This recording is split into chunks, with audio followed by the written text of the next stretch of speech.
Peter Zine here, coming to you from Colorado. I'm afraid we need to do another oil update on the Ukraine war and its after effects.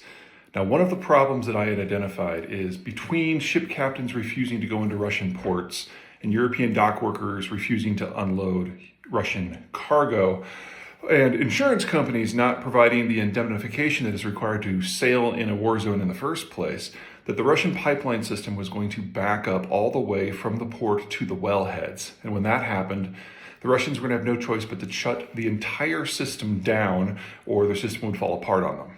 Now, that's just the beginning of the problem, because once you shut stuff down in Siberia, and when you're dealing with pipe systems that are literally thousands of miles long, before you reopen, you have to recheck every seal and every weld on every pipe section all the way through. And in the time that it takes to do that, the wells will degrade. You'll probably need to re-drill most of them. The last time the Russians shut everything in, it was 1989. It took them 32 years to get back to where their production was. They'd only reached that level last December. So big deal. I had originally forecasted that was going to happen this year, probably in 2 to 3 months, but things are happening faster than I anticipated.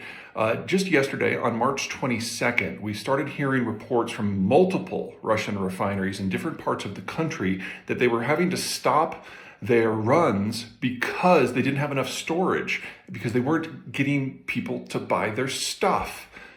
The refineries that are of biggest concern, the first one is Salavat. That's in the city of Ufa in what is Bashkortostan. It's one of the many republics in Russia. It's at a pipeline nexus. And if there's anything we know about a pipeline nexus, is that the crude can go multiple directions. So there shouldn't be any pressure at all. In addition, it's in interior Russia. So if an interior Russia refinery is finding that it has insufficient storage for for refined product that is normally just sold within Russia, big problem. The second one is Kubyshev, which is in the city of Samara, which is the largest pipeline nexus that the Russians have. So the same logic holds.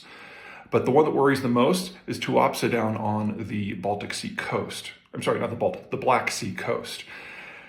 This is a port.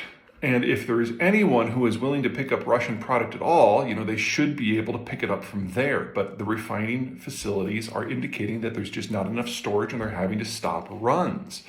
So instead of this happening in 2 to 3 months, we're seeing it now. Now that suggests that within the next 30 days, we're probably going to see backups through the entire Russian system. So they're going to have to start shutting in production, which means that just a few weeks from now, we are going to have a very, very, very different sort of oil market, because you're looking at 4 million barrels a day of Russian crude, maybe even a little more, just going away. It'll be the single largest disruption to oil markets in human history. All right, so that's enough about that. If you find this video or our newsletters or other videos useful, I recommend that you make a donation to the AFIA Foundation. That's what we're doing. The AFIA Foundation provides medical assistance to Ukrainian refugees, and the number has just ballooned. We're already at 3.5 million refugees having left Russia, plus at least another 6 million internally displaced persons within Ukraine itself. So I fully expect the number of total refugees to hit 10 million within 2 months at this point. Right now, about a third to half of them are in a single country, Poland, and the country is doing everything it can to accommodate them, but there's just so many, and there's so many more coming. So please donate early, donate often. Okay, that's everything from me. Until next time.